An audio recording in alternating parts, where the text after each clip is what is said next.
way to Dallas. Thanks, alright? Sure. Peace. It's the only chance, son. Who do you love?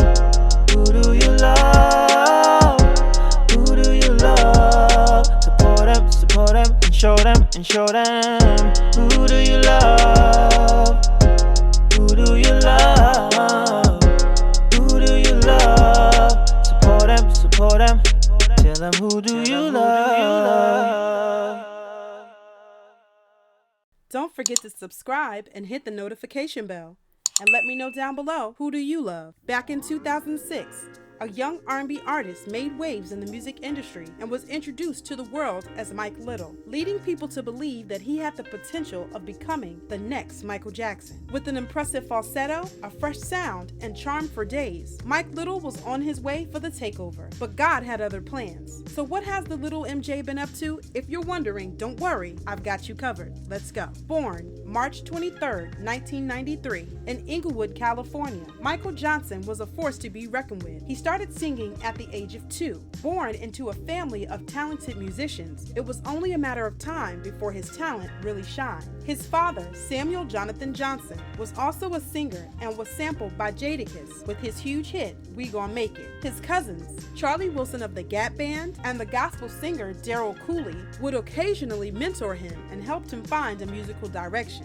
Johnson also grew up listening to singers like Prince, Donny Hathaway, along with contemporary music like Boyz II Men and Brandy. Throughout his childhood, Michael's parents wanted him to stay out of trouble, so naturally they made him join the local church choir. And well, let's just say that music is where he found his true calling. Considering this, it's safe to say that music and performing came naturally to the singer, and his strong musical family background definitely played a huge role in his career. Now, as he started working on and developing his sound, Johnson was soon discovered by yet another talented family member, and this time it was his cousin T-Lo of the R&B group Next.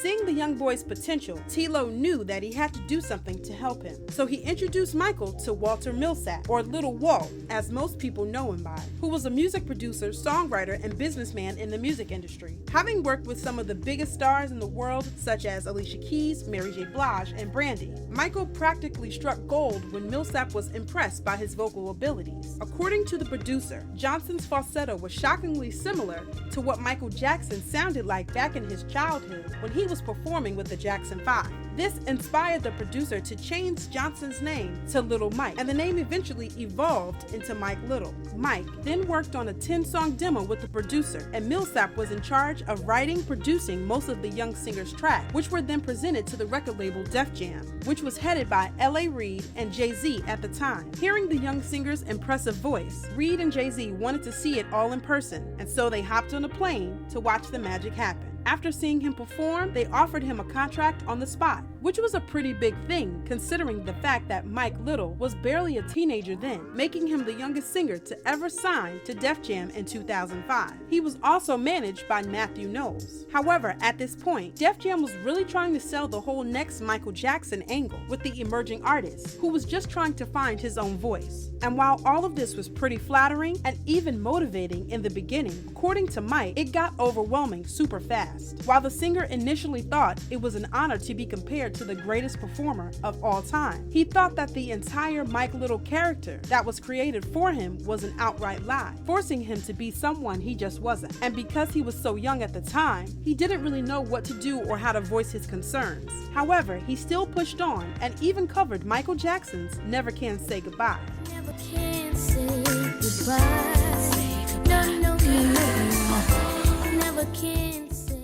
They put him in the studio with some heavy hitters, like Sean Garrett on a song called Can I Be?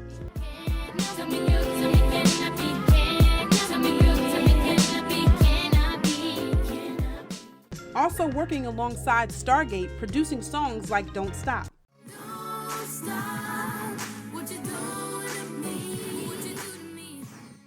The label did a soft release with the song Golden State featuring Nate Dogg. Come here, man. Up to the mic. With his official rollout, even his single Put It in a Letter featuring Neo was sampled from the Jackson 5 song Darling Dear.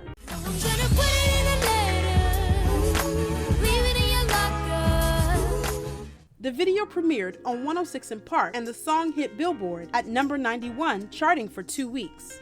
During the promotion of his first single, things took a turn for the worse for the up-and-coming singer. As he entered puberty, his voice started to change, and by this time, the label was pushing him to practically mimic Michael Jackson's falsetto, turning that into his only musical identity. As he began to lose his voice, which was pretty concerning for all of the people that were invested in the current trajectory of his career, he was invited to sit down with Jimmy Iovine, who was the co-founder of Interscope Records, and Jimmy was eager to meet the young talent, but life had its own plans. He suddenly developed horrible blisters in his ears that landed him in the hospital for several days, leaving him unable to meet Iovine. This really put a damper on the singer's spirits, and he decided to give up music for a while, putting all of his energy into recovering. After some evaluating, the label and Michael decided to split, and according to the singer, the label really just didn't know what to do with him. Along with leaving the label and losing his voice, the young singer went into a terrible depressive phase, which left him unable to hit even a single note for several years.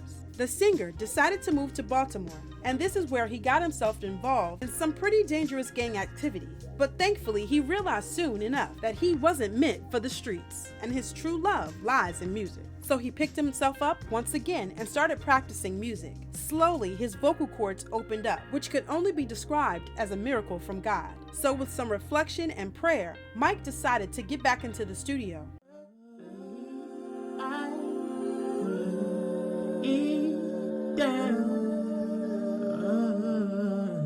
She likes the way I breathe.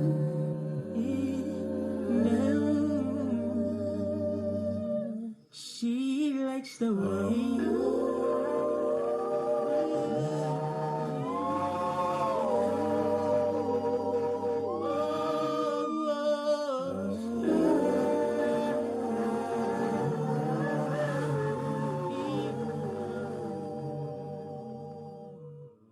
Returning to the music game, he wasn't able to legally keep his name Mike Little, which is what most people know him as. So he switched it up and reintroduced himself as the Only Hope, which means the only hero on planet Earth. As of now, he is focusing on making music that is true to his own self, rather than projecting a version of himself that he doesn't really identify with. Now working as an independent artist and songwriter, he just released a project named Sacrifice, with songs on the album like Payback. I've been waiting way too long. 1 shot, 2 shots, 3 shots, zone, headlight, that shot. We are on, back, don't y'all call my 5 Shots. I did a lot of things in life I wasn't proud about. I watched a lot of niggas switch up, what is that about? I gave a lot of niggas names that were chasing clouds. And free my name, you can walk until they make it. Wait a minute. Wait a minute. God was telling me no, but I ain't listening. I was like, wait, this ain't your business. I made some crazy decisions. And mention me. This is the evidence. Ain't game out of this world, cause I'm heaven sent. God's voice, Holy Ghost, right from the reverend. Stuttering like a speech impediment, get in their head and I go around like I was a celibate. The singer has plans to lay down the groundwork for his own record label and show the world what it was missing out on all this time. I can't wait to see what the future holds. Well, that's a wrap for the story of Mike Little. If you like this video, make sure to give it a thumbs up and subscribe to our channel for more. And if you're interested in following him, please do so. And let me know down below, who do you love? Who do you love? Who do you love? Support them. Tell them, who do you love?